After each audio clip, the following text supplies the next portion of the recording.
अभी हम फिलहाल भगवान श्री रूपनारायण जी की नगरी सेवंतरी में खड़े हैं। ये बहुत ही एक ऐतिहासिक जगह है। ये भगवान कृष्ण के बड़े भाई बलदेव उनका मंदिर है, बहुत ही बड़ा मंदिर है।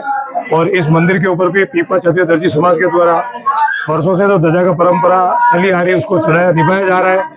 ये ध्वजा मारवाड़ से आती है और मारवाड़ के एक भक्त थे, उनकी असीम भक्ति से हमें सौभाग्य मिला था।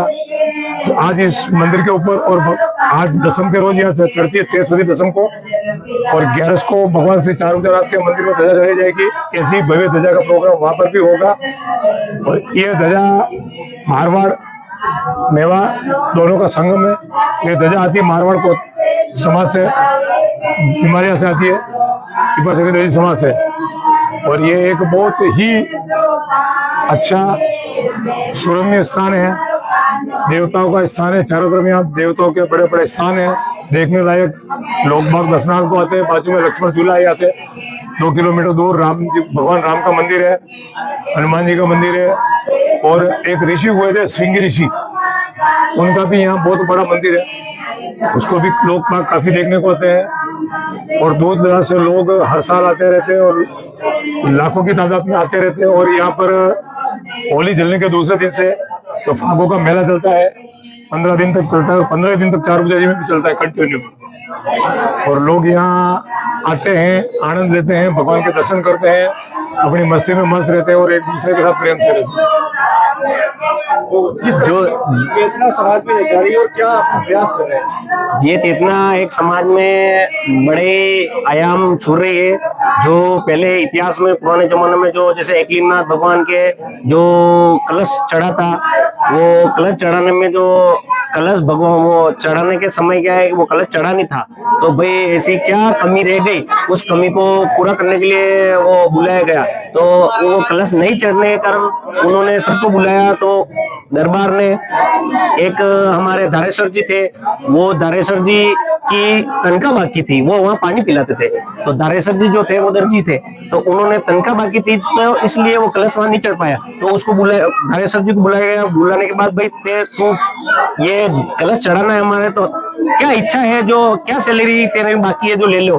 तो उन्होंने वो सैलरी नहीं लेने के बाद ही एक केवल मुझे मेरी ये पारंपरिक नाम हो जाए, तो उन्होंने वो ध्वजा वहाँ ध्वजा का नाम लेके वो ध्वजा चढ़ा दी थी और फिर कलश चढ़ गया था। जो आज उस जमाने से आज तक हमारा पीपा क्षत्रिय दर्जी समाज जो ऐतिहासिक सबसे बड़ी ध्वजा वहाँ चढ़ाई जाती है, वो अमावस्या जो अभी अपने 19 मार्च को जो गई थी उस दिन चढ़ाई गई थी। उसके बाद ज्येष्ठ ये सेवंतरी में स्थित रूपनारायण जी भगवान के जो दूसरी ध्वजा वापस चढ़ाई गई है, वो यहाँ चढ़ाई गई है। फिर वापस और ध्वजा 4 बजे के कल सुबह प्रातः बाद में चढ़ेगी। उसके बाद वापस हरारा महादेव और पहले कठार और ये ध्वजाएं। वैज्ञानिक क्या कारण मानते हैं समाज एकता हो रही है, क्या आपको लगता है? तो देखो कि उनका कुछ भी सोचना हो, लेकिन हम तो यही सोचते हैं कि इसमें जितना हो सके हम बढ़ चढ़ के भाग लेवे और समाज की एकता को दुनिया के सामने दर्शाए। समाज की एकता को दुनिया के सामने दर्शाए कि दर्जी समाज भी कोई है। बदलाव युवाओं में देख रहे हैं, समाज बदलाव ये हो रहा है जैसे युवा पहले भाग नहीं लेते थे, बुजुर्ग लोग जैसे वरिष्ठ जन ही समाज के कुछ ध्वजा चढ़ाने चले जाते थे। लेकिन आज के जमाने में हर कार्यक्रम में जैसे आज भी देखो तो वरिष्ठ से ज्यादा युवा आज इस कार्यक्रम में, महिला शक्ति भी इस कार्यक्रम में भाग ले रही है। कहने का मतलब बढ़ चढ़कर महिलाएं और एक दर्जी समाज का सामूहिक समागम यहाँ पर हर ध्वजा के समारोह में देखने को मिल रहा है।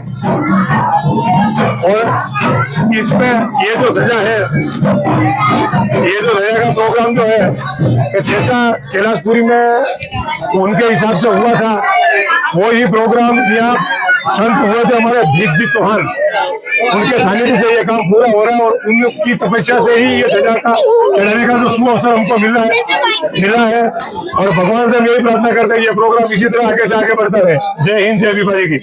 तो यहाँ के जो परिवार ने सहयोग दिया हमेशा के लिए उनको उनका परिवार, इनका सहयोग तो उसकी कोई हम वो कर ही नहीं सकते हैं कि इतना इनका सहयोग है।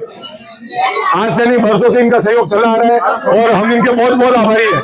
पूरा समाज आज आया है। हाँ बहुत अच्छा लग रहा है।